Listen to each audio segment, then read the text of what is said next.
무기보다 AI와 로봇이 결합된 무기의 힘은 저는 더 셀 것 같은데요. 정말 고수들은 정말 싸우면 둘 다 죽는 걸 알기 때문에 발끝 움직임 보고 나서 안 싸워요. 싸우는 사람은 둘 다 죽자고 덤비는 거예요. 그럼 둘 다 죽고 3등이 1등이 됩니다. 미국과 중국의 전략 수뇌부들이 얼마나 많은 다양한 생각들을 하겠습니까? 쉽게 큰 전쟁이 나기는 어렵다는 거죠.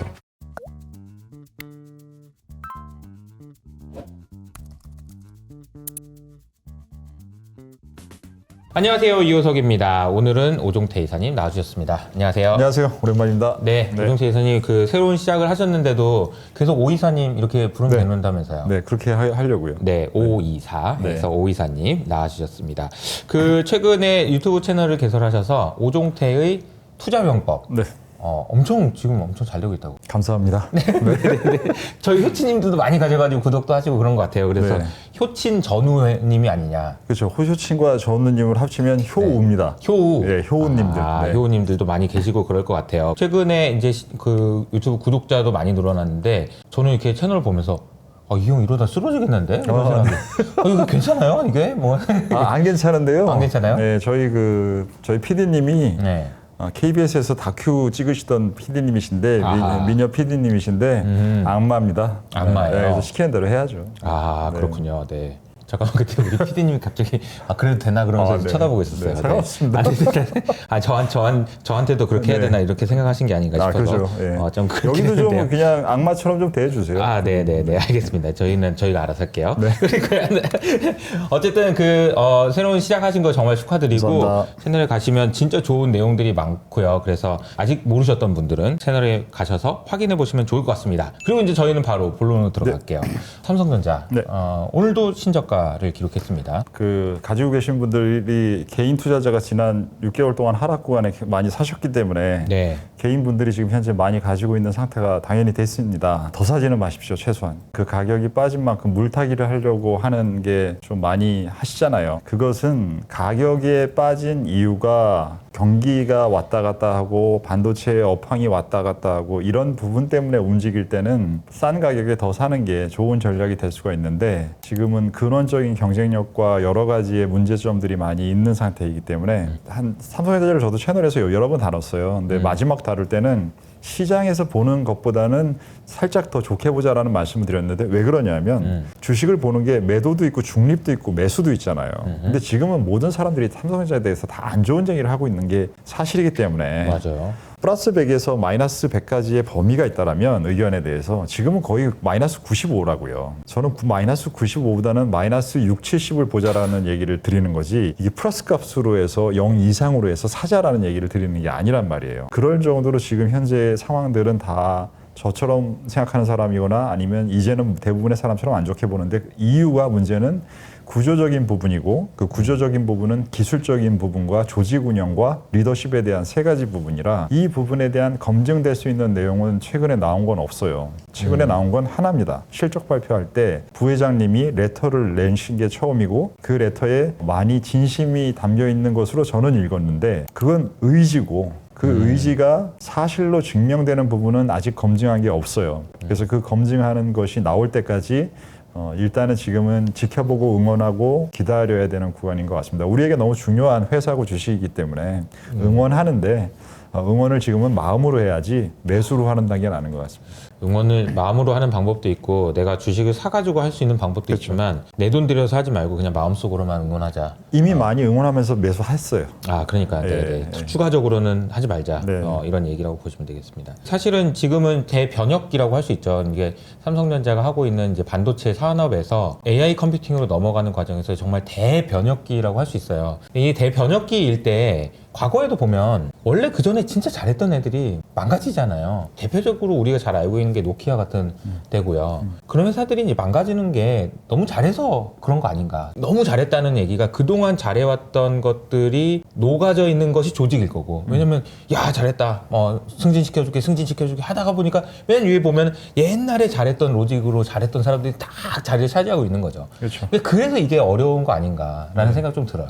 그냥 쉽게 얘기해서 다른 업종 모르겠는 거 IT 이런 것들 대표님하고 제가 많이 얘기를 당연히 우리가 주식이니까 해야 되지만 그런 거 빼고 네. 그냥 우리가 둘이 같이 공통으로 제일 잘 아는 게 금융권이잖아요. 우리가 지금 20-30년 동안 경험했던 금융권으로 그냥 얘기하면 금융권에서 가장 스타가 됐다라고 하는 사람들을 5년 이상 유지되는 거 우리가 본 적이 몇 번이나 있습니까? 근데 지금 삼성전자는 IMF 이후로 꾸준히 지금 굉장히 긴 기간 동안 국내뿐만이 아니라 글로벌한 위치까지 다 왔잖아요. 지금까지 와 있는 것만으로도 사실은 이거는 기적이에요. 엄청난 거예요. 네. 그래서 엄청난 거이기 때문에 기대치가 더 계속 올라왔잖아요. 그럼 그 올라온 기대치가 국내 기대치만 있는 게 아니라 글로벌 투자자들의 기대치도 같이 있었던 거잖아요. 그 부분이 지금 같이 회사의 경영 상태로 봤을 때는 가장 크게 흔들리는 상황이 맞잖아요. 그 부분이 얼마나 어렵겠어요. 그렇죠. 네, 너무나 어려운 일이기 때문에 이 금융에서 왔다 갔다 하면서 우리가 실제 비즈니스의 오너가 아닌 상태에서도 그렇게 어렵게 5년 이상을 유지하기 힘든데 지금 갖고 있는 문제는 정말 심각한 문제고 큰 문제겠죠. 네, 그래서 많이 응원은 하는데 우리가 투자자이기 때문에 또 객관적으로 우리의 포지션은 잘 관리해야 되기 때문에 너무 매수로 응원하지 말자라는 말씀을 드리는 거죠. 삼성전자가 이렇게까지 이제 힘들어진 과정에서 이제 여러 가지 생각을 해보면 결과적으로 이제 상대편한테 밀린 거잖아요. 밀렸다는 거는 이제 하이닉스한테 얘기할 수 있는 것 네, 같고요. 네. 하이닉스 그리고 이제 아예 덤비지도 못하는 TSMC 얘기하시는 거죠. 두 개의 회사는 어떻게 봐야 될까요? TSMC를 얘기하실 때 생각하실 때 사람들이 아니 뭐 그래도 뭐 삼성전자도 계속 잘해왔고 그게 왔다 갔다 서로 하지 않았냐. 네, 삼성전자가 잘할 때도 있고 TSMC가 잘할 때도 있었고 했으니까 이번에도 또 열심히 노력하면 그럴 수 그쵸, 있겠지라는 생각을 하시는 분이 있는 거는 뭐 당연히 그럴 수도 있고요. 네, 또 네. 확률의 문제인데 잘은 모르고 전공도 아니지만 미세화잖아요. 미세화. 이 미세화를 다루는 데 있어서의 기존의 물리학하고 양자 물리학하고의 범위의 선이 4나노부터 바뀝니다. 4나노부터 입자성과 파동성이라는 부분들이 이게 어떻게 미리 발생할지 알 수 없는 정도로 이게 완전히 현상과 구조가 바뀐단 말이죠. 그럼 지금 현재 미세화 공정이 가는 단계가 지금 그 단계까지 가 있잖아요. 그렇기 때문에 16에서 잘하던 거를 뭐 조금 더 미세화해서 잘했다, 7나노에서 잘했다, 이때 잘할 수 있었던 거와 지금 4나노 밑단에서 3나노, 뭐 1.8나노 이렇게 얘기하는 부분은 과거에 그 부분을 했던 것과는 차원이 다르거나 아예 다른 문제일 수 있어요. 그 부분이 어떻게 될지를 제가 생각하기에는 검증하는 사례는 지금 없었어요. TSMC만 거기를 간 거고 인텔은 그걸 하겠다라고 선언만 했다가 보여준 거 하나도 없는 상태에서 문제만 커져 있고 삼성은 거기를 따라가야 되는데 간 회사는 TSMC밖에 없기 때문에 맞아요. 이 부분을 가지고 노력만 하면 따라갈 수 있다 이렇게 얘기하기는 과거에 했으니까 따라갈 수 있다 이렇게 이야기는 제가 생각하기는 좀 어려워 보입니다. 실제로 보여주는 것이 필요하다는 네. 얘기 해주셨는데 궁금한 건 이런 거죠. TSMC의 이제 대항마가 되겠다고 했던 두 공룡 회사가 이제 네. 삼성전자, 인텔인데 오늘 아침에 뉴스 보니까 둘이 뭐 좀 힘을 합쳐볼까 이런 얘기들이 좀 나온단 말이죠. 네. 그러니까 뭐 현대차와 GM이 협력을 한다는 얘기도 나오고요. 그렇죠. 이런 걸 보면은 어떻게 보면은 이제 미국이란 나라가 GM이든 아니면 인텔이든 얘네들은 죽이진 않을 것 같은데 뭐 그런 얘기 하시는 분도 있더라고요. 스크린 쿼터제 같은 것까지 해서라도 얘네들은 어떻게든 살려낼 거다. 뭐 이런 식으로까지 얘기하시는 분도 있던데. 네. 근데 그러면 우리나라의 입장에서는 삼성전자, 현대차 입장에서는 너무 중요한 순간이잖아요. 이걸 그렇죠. 어떻게 중요한 헤쳐나가야 순간이죠. 될까요? 중요한 순간인데 지금 이건 기술이라는 것이 과학적인 측면만이 아니라 지금 말씀하셨던 미국 정부라는 정치적인 측면도 같이 엮여 있는 부분이기 때문에 네네네. 이 부분을 한 군데만 의존해서 간다, 독점화시킨다라는 것도 국가를 운영하는 개념의 차원이면 그게 아하. 기업을 바라보는 차원하고는 또 다르기 때문에 아하. 그래서 미국의 역사를 보면 계속 독점 회사들이 지나치게 컸을 때는 다 분리시키는 방식을 썼거나 그쵸. 아니면 상대를 다른 데를 도와주는 부분에 지원책을 썼거나 한 부분을 계속적으로 해왔는데 그때보다 기술 단계가 훨씬 더 어려워져서 그게 불가능하다는 아니겠지만 과거보다는 동일한 정책을 쓰기는 또 더 어려워진 상태일 겁니다. 그 사이에서 무엇이 더 국가를 위해서 맞는지 기업을 위해서가 아니라 라는 부분에 대한 정말 밀도 있는 고민을 해서 정치권이 의사결정을 내린다라고 하면 그 영향을 또 산업계는 크게 받겠죠. 지금은 경쟁자가 나타나고 정부가 도와주니까 엔비디아나 TSMC에 버금가거나 상대할 수 있는 그러한 새로운 회사가 나타날 거야 라고 나이브하게 바라보기에는 그것을 할 수 있는 기술적인 단계가 너무나 어렵습니다. 그러면 하이닉스는요? 이게 사실은 이제 우리가 반도체 시황을 볼 때 아마 제가 이렇게 좀 구체적으로 질문 드리는 이유가 네. 채널을 보면 다 있어요. 여기 하나하나 주제를 가지고 30부작 주제들이 다 있거든요.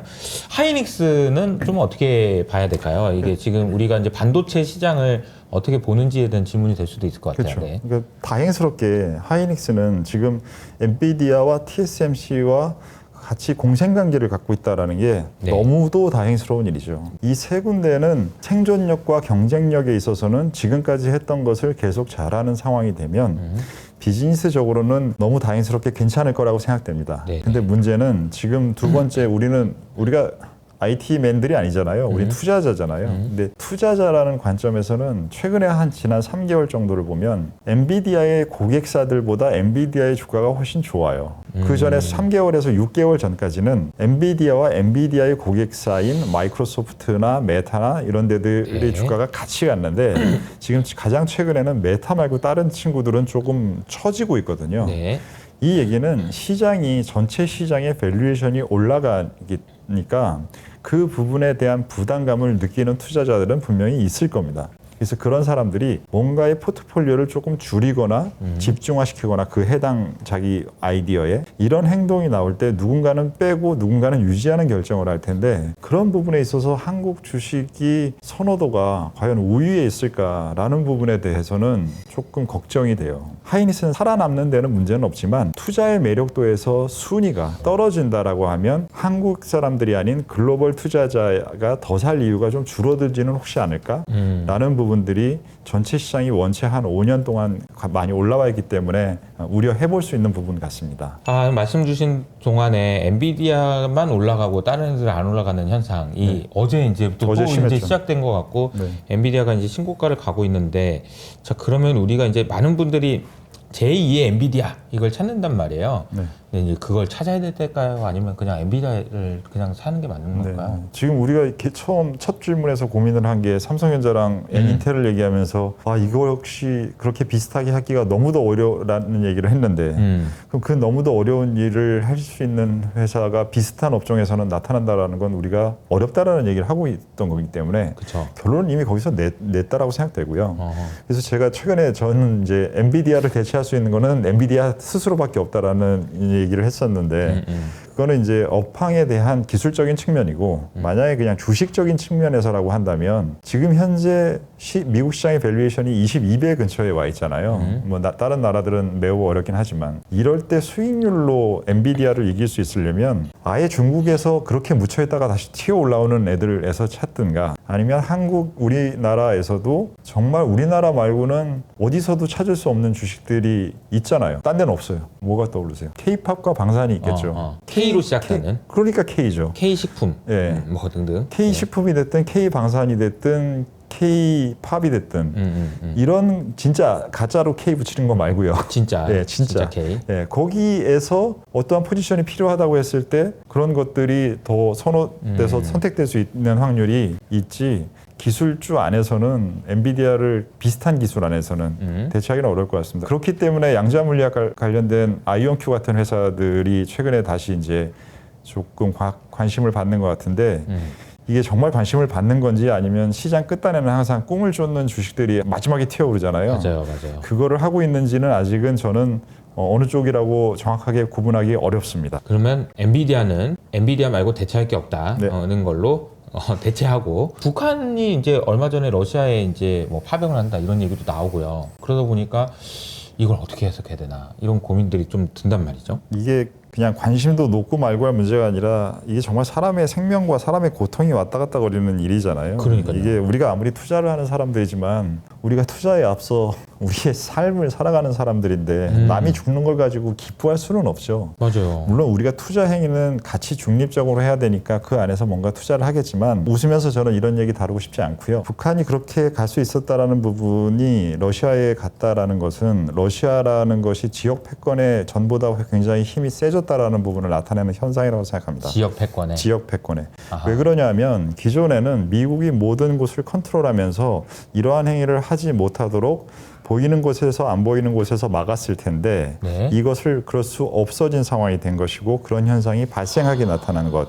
이것 자체가 지역 구도별로 돌아가는 로직이 중동에서도 이스라엘을 미국의 의도대로 컨트롤 못하기 때문에 하마스와 이란과의 분쟁이 사람들이 전반적으로 생각하는 것. 유가의 영향을 덜 주지만 투자적으로는 실제 그 지역에 살아가는 사람들의 삶과 생명에는 너무나 큰 영향을 주는 사건이 돼 있는 것. 러시아에서도 그런 것, 우크라이나에서도 그런 것. 이런 식으로 이제는 지역별로 전쟁과 관련된 현상들이 너무나 자체의 로직으로 돌아가기 시작했습니다. 그러면은 북한에 이제 그 러시아로 간다. 지역 구도가 러시아의 영향력이 커졌다라는 얘기는 미국의 영향력이 좀 줄었다. 내지는 그렇죠. 네. 이렇게 봐야 되나요? 그러니까 이스라엘에서도 그렇고요. 지금 이스라엘에서 전쟁도 그렇고 러시아 우크라이나 전쟁도 그렇고 우리 이사님하고 처음에 전쟁 났을 때도 질문 드렸던 게 다들 금방 끝날 거라고 그랬는데 안 끝날 거라고 안 그때 끝날 거라고 그러셨잖아요. 말씀드렸죠. 예.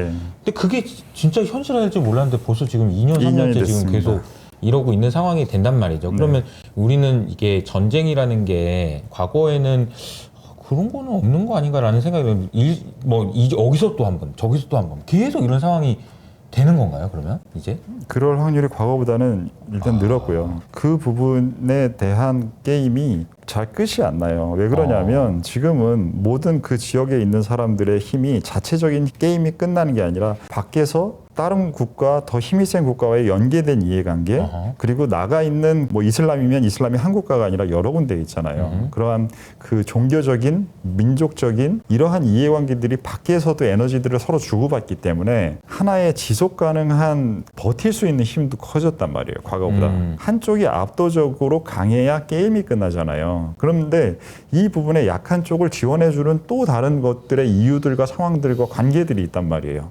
그 부분들의 힘들이 서로 간에 계속 존재하기 때문에 지속성이 생기는 게 우크라이나에서도 그렇고 지금 이스라엘에서도 그렇기 때문에 그러한 구조가 달라질 게 지금 과연 있을까라는 부분이 별로 안 보이는 거죠. 그리고 미국이라는 부분에 절대 강자가 있었던 게임은 그 부분은 자본주의와 민주주의라는 부분도 같이 강하게 퍼지고 있었기 때문에 가능한데 지금 현재 상태에서 민주주의에 대한 선호도가 미국 자체에서 떨어지고 있어요. 젊은 사람들이 특히 미국에서 민주주의라는 시스템에 대한 부분에 선호도가 떨어지고 있단 말이에요. 왜 그러냐 하면 기성세대라는 우리를 포함한 인간들이 젊은 사람들한테 계속 기회를 안 주고 계속 막아버리고 앉아있으니까 그리고 하나도 양보를 안 하니까 그 사람들이 올라오질 못하고 계속 좌절감을 느끼기 때문에 이러려면 다 뒤집어 엎어라는 생각을 하게 되면서 그 부분들이 사회적 불안과 기존 시스템 뭐야 라는 불만이 계속 커지는 건데 그 부분을 하나도 건드릴 생각이 별로 없잖아요. 혼자 살아남는다는 그 사자성어 뭐 쓰죠? 각자 도생인가? 그 단어만 쓰면서 50대 이상의 글로벌 전체에서 잘 사는 사람들이 하나도 바뀔 생각이 없잖아요. 그러면서 뭘 말로만 떠들어요. 그러니까 세상이 계속 이렇게 똑같이 돌아가고 있는 거죠.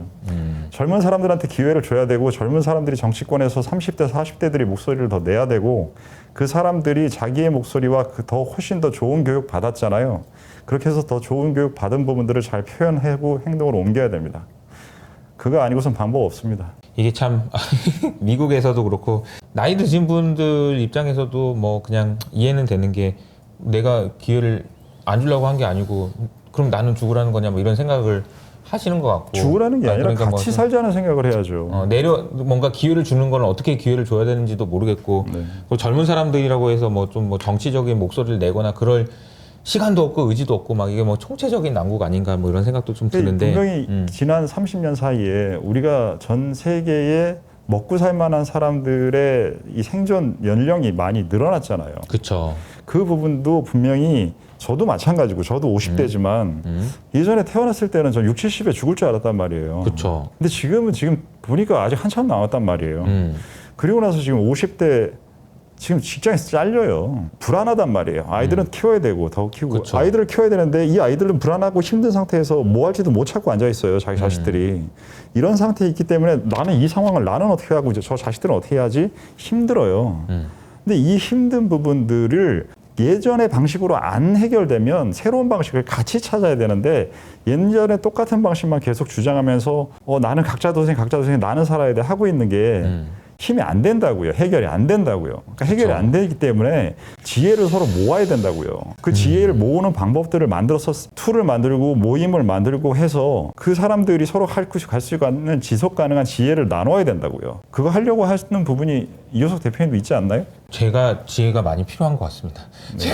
제가 어떻게 해야 되겠다라는 막 그러니까 지혜라고 표현해 주시긴 했는데, 네. 그러니까 사실 이런 거잖아요. 수학 문제를 딱 받았을 때, 아, 이거 어디 풀 수 있겠다라고 생각하는 거 풀다가 못 풀겠다. 이거는 답도 안 나오고 그러니까 어디서부터 어떻게 시작해야 될지 모르겠다. 막 이런 정도의 느낌이어서 저한테는. 마찬가지로 저라고는 그런 느낌이 없겠습니까? 저도 그러니까요. 답을 찾을 수 있기 때문에 이 노력을 하려고 전회라는 제 채널을 만든 게 저희 협력사랑 만든 게 아니에요. 그쵸. 답을 알기 때문에 만든 게 아니라 맞아요. 답을 찾기 위해서 노력하겠다라고 만든 거고 50년을 넘게 살면서 이 사회와 이 지구 전체에서 큰 도움을 받은 사람이 이 지구에서 남아있는 제 자식과 후배님들이 잘 살기를 바래요. 금융권에 이 피비린내 나고 돈 냄새 나는 곳에서도 그 가치관을 유지했기 때문에 지금 이 채널을 열었는데 그런 것들을 하는 사람들이 제가 생각하기에는 싸늘할 줄 알았거든요. 근데 채널을 열고 나니까 계세요. 그런 분들이 계시단 말이에요. 그러한 목소리들에 대해서 응원해 주시는 분들이 계시고 그러한 사람들이 많을 수 없어요. 세상에 소수일 겁니다. 근데 그 소수들이 서로 간에 인지하고 존재한다라는 걸 서로 간에 계속 노력한다라면 조금이라도 나아지지 않을까 그런 생각을 하는 거죠. 그렇기 때문에 이러한 문제를 우리가 투자할 때는 냉철하게 바라봐야 되지만 네. 투자하지 않을 때는 세상이 조금은 더 따뜻한 온도가 될 수 있도록 서로 같이 노력했으면 좋겠습니다. 그 문제가 어려워서 못 풀겠다 그게 아니고 어떻게든 풀려는 의지를 갖고 있는 그런 상태가 되는 건 너무 중요하다고 생각합니다. 그런데 어쨌든 네. 이런 상황이에요. 네, 그렇죠. 이런 상황을 봐야 돼요. 그러니까 맞아요. 이제 우리가 투자를 할 때는 이 투자를 하는 것을 통해서 뭔가를 세상을 바꾸겠다. 라는 그런 돈도 있죠. 물론 뭐 임팩트 투자도 있고 그렇죠. 어떻게 회사를 바꿔보겠다, 세상을 바꿔보겠다라는 식으로 해서 돈을 움직이는 게 있을 수 있어요. 있죠. 뭐 예를 들어서 이제 트럼프 뭐 당선 확률을 높여보겠다. 그래서 돈을 투자할 수도 있는 거 아니겠어요? 그렇죠. 그러나 우리는 그 정도의 돈은 없습니다. 그래서 그렇죠. 그리고 그럴 의지도 아직까지 그건 없어요. 그래서 네. 상황이 이런 상황이었다고 했을 때 우리가 이제 이것과 별개로 투자를 한다고 한다면 어떻게 해야 되는지에 대한 고민은 또 별개의 문제로 해야 되지 별개의 않을까? 문제죠. 네, 그래서 이게 하나의 세상을 다층으로 보셔야 됩니다. 그러니까 취미 생활을 할 때 일하는 것처럼 취미 생활하면 취미 생활이 아닌 게 돼요. 그래서 그렇죠, 우리가 그렇죠. 많이 하는 얘기가 취미 생활을 직업으로 선택하지 말아라라고 하잖아요. 그러면 취미 생활이 일이 돼 버려서 너가 취미를 잃어버린다라는 얘기도 하잖아요. 그런 것들이 성향이라고요. 제가 지금 좀 전에 얘기한 건 제 가치관과 삶에 대한 태도지 이 부분을 가지고 투자할 때는 방산주 사야 된단 말이에요. 그럴 때는.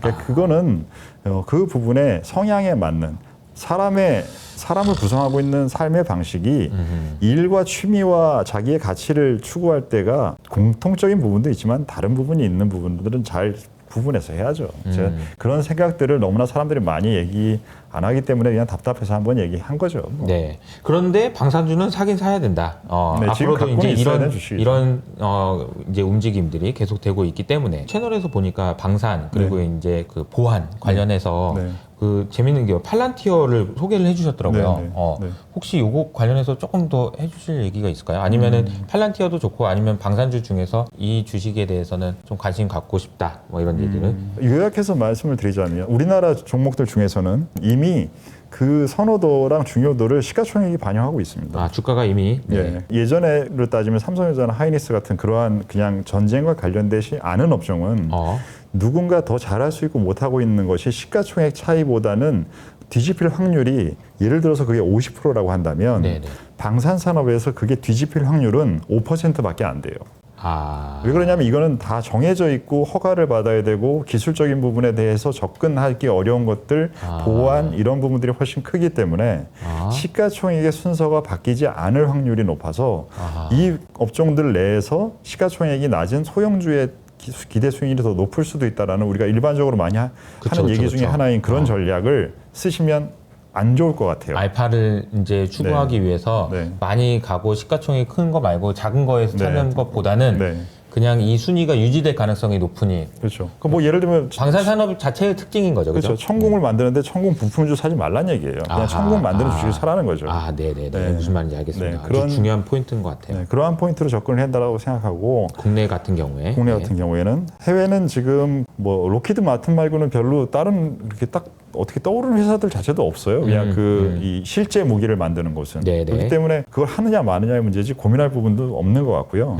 그 외의 부분은 저는 이제 사이버 보안이 계속 점점 더 중요한 부분이 될 거라고 생각하고 그 과정에서 팔런티어를 말씀드린 적이 있는데 네. 팔런티어의 기술적인 차원과 정부와의 연계성과 그리고 마지막으로 민간의 확장성 이 세 가지라는 조합이 매우 강력해 보이더라고요. 그래서 저는 팔런티어와 엔비디아와 그리고 또 뭐 아주 강력한 회사를 떠올리면 마이크로소프트도 떠올릴 수 있잖아요. 한 10년, 20년으로 봤을 때의 강력한 포텐셜이 있을 거라고 했을 때 팔런티어가 뒤진다고 할지를 못하겠더라고요.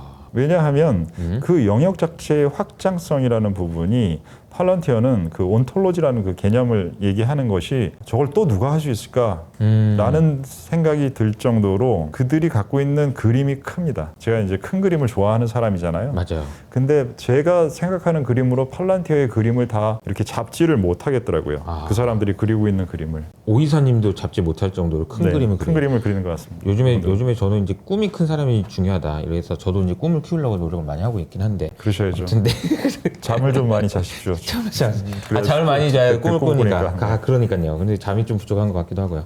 근데 팔란티어 이야기는 사실 어떻게 보면은 우리가 이제 그 전쟁을 한다고 만약에 가정을 했을 때, 뭐 실제로도 지금 전쟁이 진행되고 있지만, 눈에 보이는 무기보다 네. AI가 더 강력한 무기가 될 수 있다는 걸 보여준 사례인 것 같기도 해요. 네. 그래서. 이게 점점 이제 지금은 우리가 뭐 좀 전에도 이제 그 북한군이 러시아 간 거 얘기를 했지만 네. 지금 한 10년, 20년만 지나보세요. 여러분들 그럼 다 로봇이 싸워요. 그렇죠. 로봇이 싸우고 로봇의 전쟁 능력에 이미 진 회사는 아예 시작할 때부터 손들고 전쟁할 수도 없어요.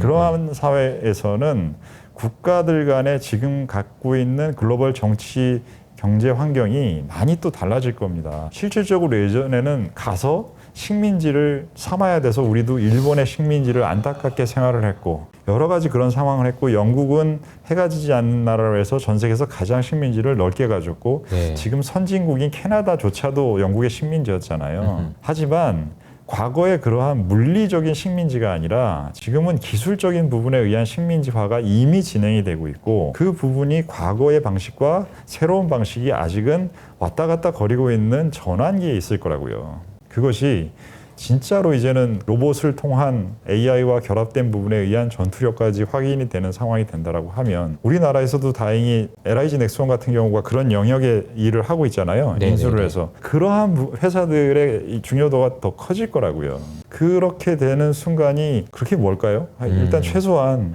이호석 대표님하고 제가 살아있는 구간 안에 그런 현상을 볼 것 같아요. 그래서 그런 부분들의 변화가 되면 총체적인 그림을 전반적으로 다시 그려야 되는 세상이 아마 될 것 같습니다. 로봇과 AI가 전쟁을 하는 세상은 또 어떤 세상이 될지도 궁금하긴 하네요. 이쯤에서 질문을 안 할 수가 없는 게 사실은 우리가 지역적인 그 지역 내에 있는 싸움이 아니고 글로벌 전 세계적으로 봤을 때는 가장 큰 싸움은 어쨌든 미국과 중국의 싸움이잖아요. 갈등, 그렇죠. 뭐 싸움, 뭐 전쟁, 패권 전쟁 뭐 등등. 근데 결국은 이 싸움도 마지막 종국에 가서는 누가 AI 기술이 더해서 나중에 그 전쟁이든 뭐든 그런 상상도 해볼 수 있을 것 같은데 그 양상은 어쨌든 계속 길게 가는 싸움이긴 한데 그렇죠. 또 지금은 또 어떻게 봐야 되나요? 이게 미국과 중국의 구도는. 근거가 크다고 이렇게 주장하기는 어려운 얘기인데 네네. 뭐 어떤 생각을 하냐면 핵무기라는 것이 1950년대까지는 실제로 가지고 있는 게 엄청나게 군사적인 파워였잖아요. 네네. 하지만 80년대를 넘어서면서부터는 이제 정치적이고 상징적인 힘이 된 거잖아요. 사실 뭐 웬만한 과학자분들이 다 얘기하듯이 이제는 핵 발전소를 운영할 수 있는 능력이 있는 나라에서는 일주일이면 마음만 먹으면 정말 전쟁 나면 만든다. 그걸 만드는 게 어려운 게 아니라 만드는 것을 상황을 허가받는 게 어려운 것이다. 그렇죠. 국제 관계에서. 그렇죠. 그런 것을 다 알고 있는 것처럼 정말로 전쟁이 나게 되면 이제는 핵무기를 못 쓰는 상황까지 돼 있잖아요. 그러면 네가 쓰면 나도 쓰니까. 그렇기 때문에 큰 전쟁이 안 나는 거잖아요. 인류가 그 정도 바보는 아니니까. 그런 것이 그런 정도의 강도가 핵무기보다 AI와 로봇이 결합된 무기의 힘은 저는 더 셀 것 같은데요.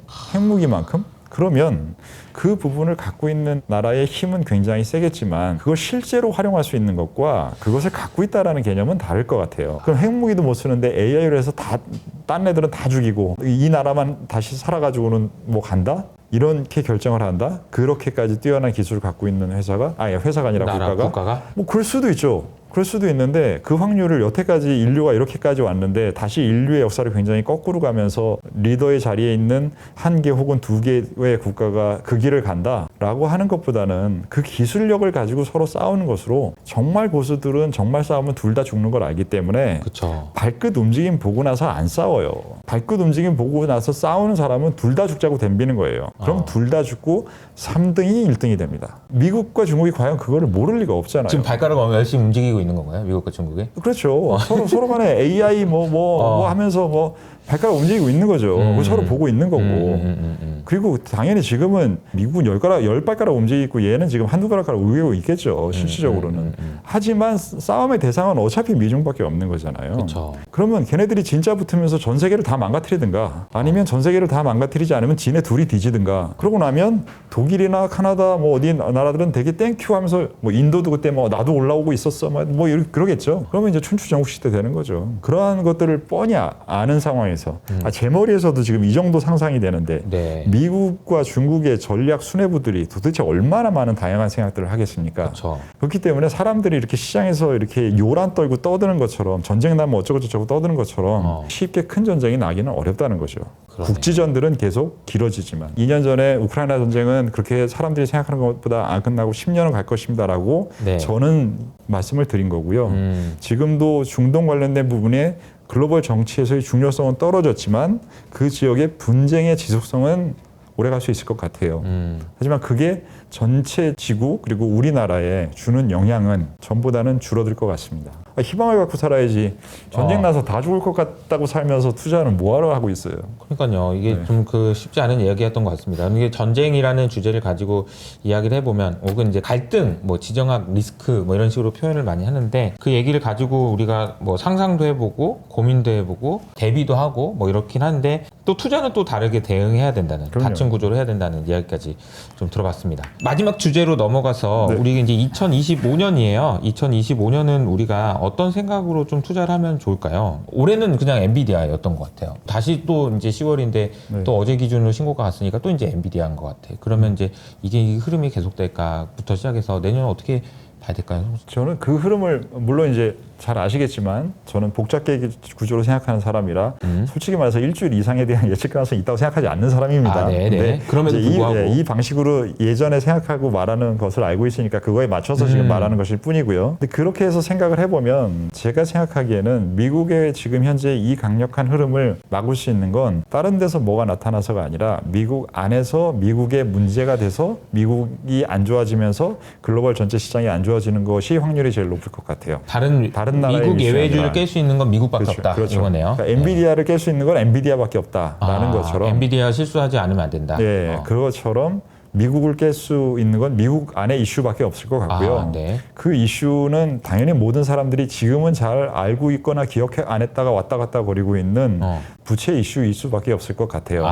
부채에 관련된 비용이 계속 커질 거잖아요. 그 부분이 환율과 금리와 이 부분에 대한 부분의 조절이 잘 되고 있는 상태가 지금까지고 그 부분이 환율 시장에서나 금리 쪽에서나 무언가의 어떠한 상황들로 인해서 전과는 다른 불편한 상황이 부채 문제를 자꾸 가져오게 보이게 만들면 그때에는 전반적인 시장이 지금 현재는 밸류에이션이 과거보다 한 5배 정도는 과거 평균보다 올라가야 된다. 그래서 과거에는 20년 평균이 17, 18배였는데 지금은 22, 3배 정도가 그렇게 불편하지 않다라는 논리까지가 지금 나와 있는 게 현실이잖아요.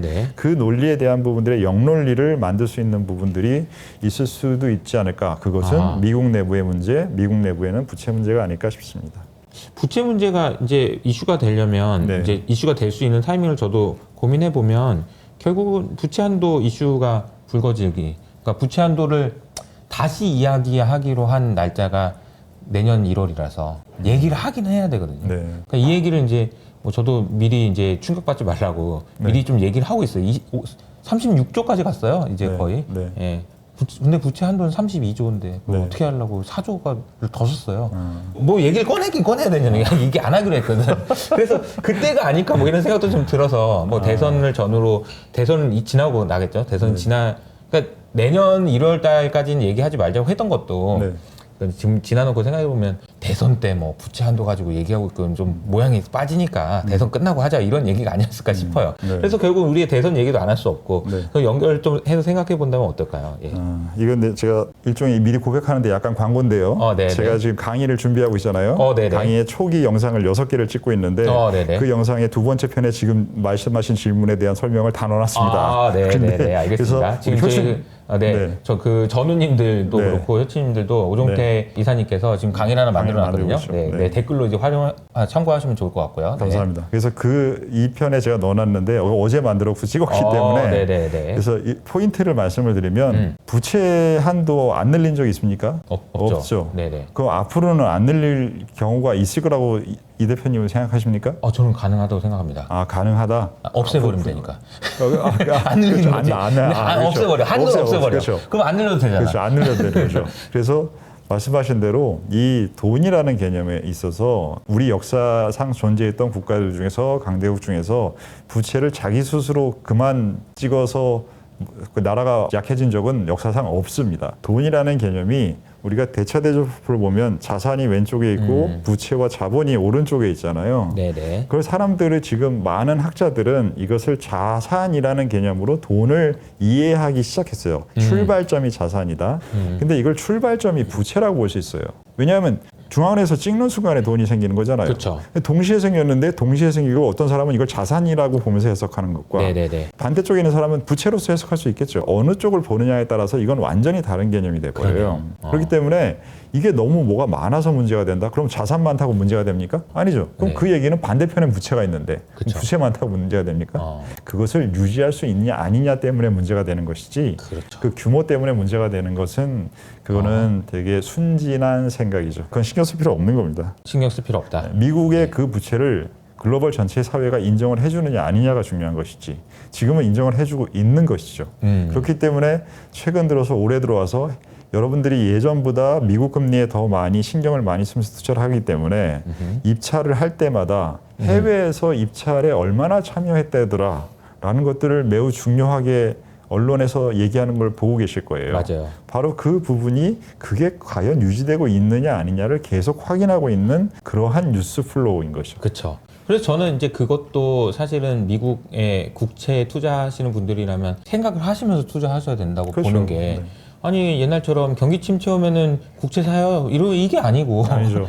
남들이 눈치를 봐야 되는 거죠. 이게 쟤는 미국 괜찮은 것 같다고 생각하나? 아닌 것 같다고 생각하면 나도 빠져야 되는 거니까. 그렇죠. 미국의 헤게모니 약세와 경기 침체가 겹칠 수 있는 게 가장 안 좋은 시나리오일 거예요. 아하. 그 시나리오가 되면 미국 국채에 투자하면 안 되죠. 왜냐? 안전자산이라는 개념이 전보다 없어지지 않는다 하더라도 약해지면 약해지는 움직임이 달라집니다. 그거는 전 세계 1등 하던 애가 이제 시험을 못 보기 시작하는 거라서 그렇죠. 충격이 좀 클 수 있을 것 같아요. 근데 그런 일은 없었으면 좋겠습니다. 너무 큰 혼란이 될 것 그렇죠. 같고요. 네. 그래서 미국 얘기를 먼저 좀 해주셨고 네. 또 하나 뭘 좀 큰 그림에서 좀 주목해봐야 될 게 뭐가 있을까요? 큰 그림에서 주목해야 될 것은 AI와 관련된 부분이 저는 이제 기반 기술이라고 생각하기 때문에 어느 특정한 부분에서만 그게 활용되는 게 아니라 네. 전반적으로 퍼져서 활용도가 높아지느냐라는 부분들이 핵심적인 부분일 것 같아요. 그래서 저는 미국의 밸류에이션이 올라간 부분이 유지될 수 있다라는 그러한 논리의 근거가 과거보다 뭐 미국이 더 세졌다가 아니라 AI에 대한 부분들의 실제로 활용도가 더 이제는 과거보다 높아져서 성장성과 효율성이라는 두 가지를 동시에 높이는 상황이 됐습니다라고 하면 그 밸류에이션 상승을 인정할 것 같습니다. 근데 지금은 가장 뛰어나다라는 것엔 당연히 모두가 인정을 하고 있는데 그게 사회 전체적인 효율성을 확보했는지에 대한 부분은 잘 아직 모르겠어요.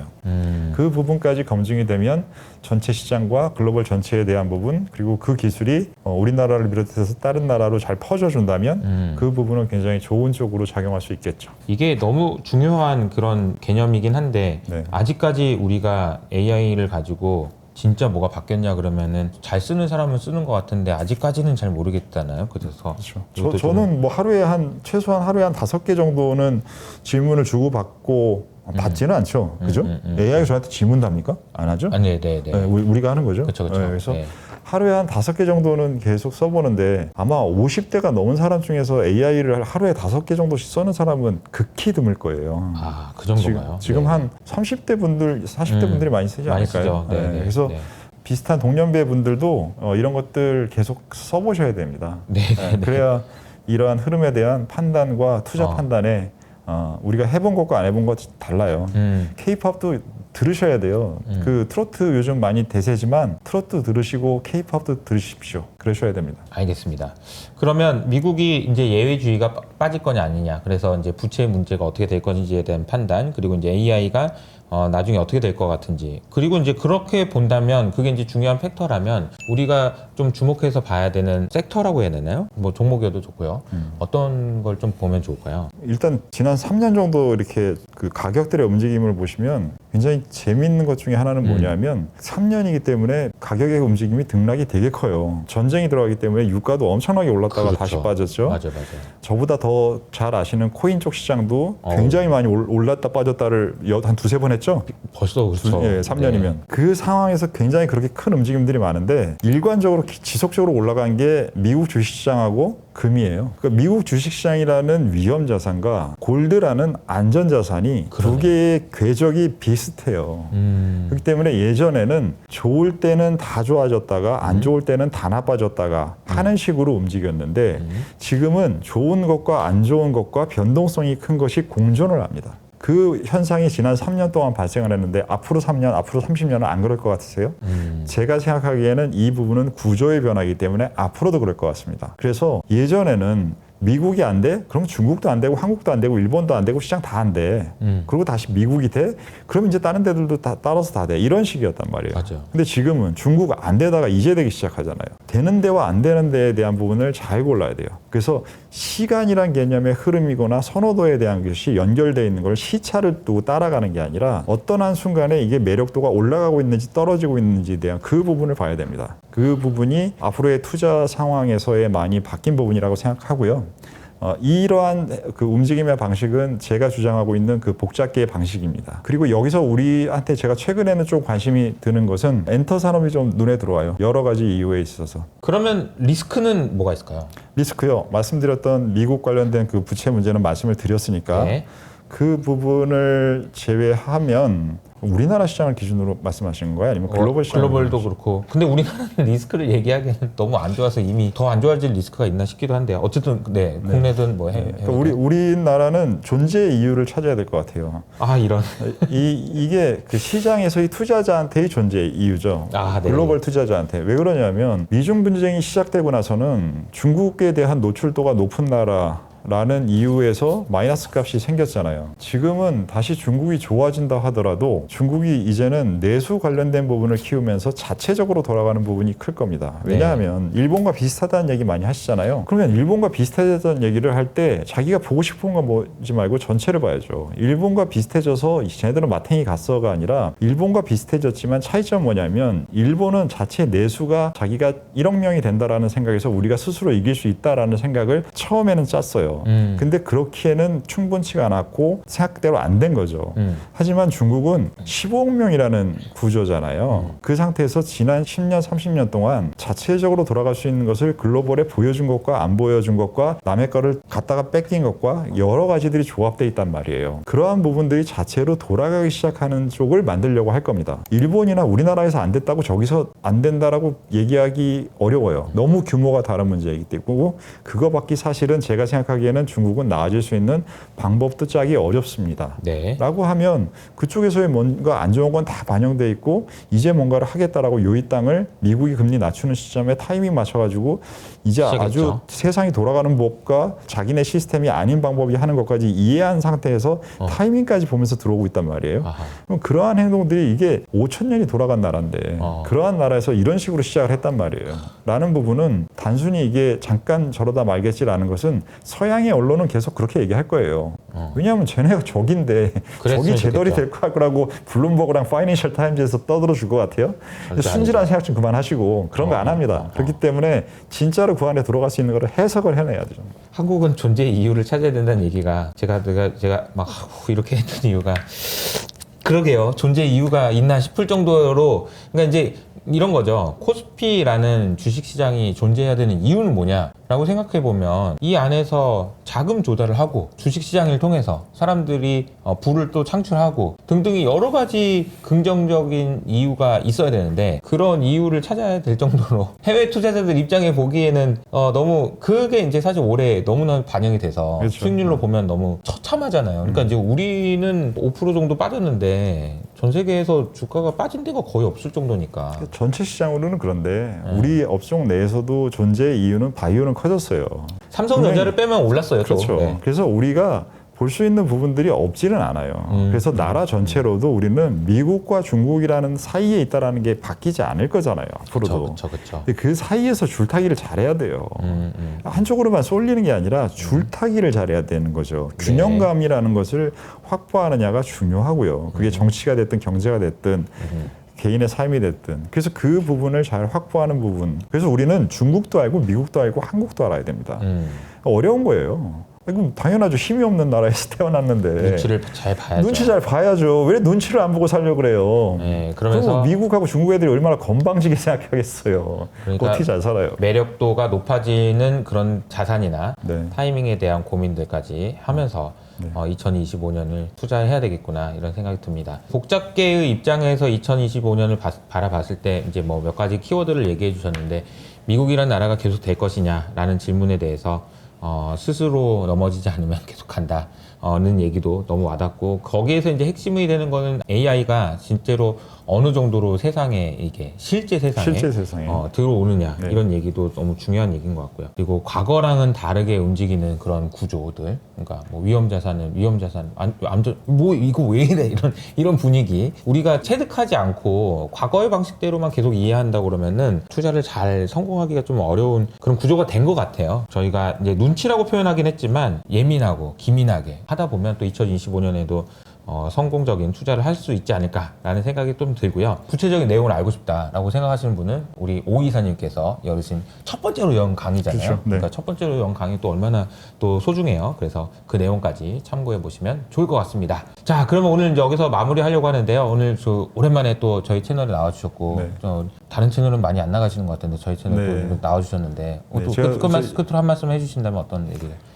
제가 제 채널을 운영하면서 조금 제 마음대로 할 수 있는 게 아니기 때문에 조심스럽고 막 이런 부분이 많은데 간만에 사랑하는 아우 만나서 막 쏟아냈더니 마음이 카타르시스가 좀 느껴지는데요. 네, 이러한 부분들을 좀 더 강의에서는 좀 많이 녹여서 설명을 해드릴 거고 그리고 사랑하고 소통할 수 있는 사람이 있으면 이 순간에 이런 대화를 통해서 우리가 생각할 게 생기고 맞아요. 지금 대표님도 적으면서 기존에 안 했던 뭔가의 생각들이 생긴 게 있을 거잖아요. 네. 그런 부분들이 이런 과정을 통해서 만들어져요. 그래서 저는 우리가 투자도 투자고 살아가는 것도 살려고 투자하는 거잖아요. 맞아요. 이런 좋은 커뮤니티와 좋은 사람들이 존재한다라는 것과 이러한 대화에 가 많은 도움이 된다라는 이 가치를 계속 잘 느끼고 키워가고 했으면 좋겠습니다. 함께 감사합니다. 네, 알겠습니다. 그러면 오 이사님과 함께한 1시간이 너무 알찼던 것 같고요. 저희는 또 다음에 인사드리도록 하겠습니다. 감사합니다. 감사합니다.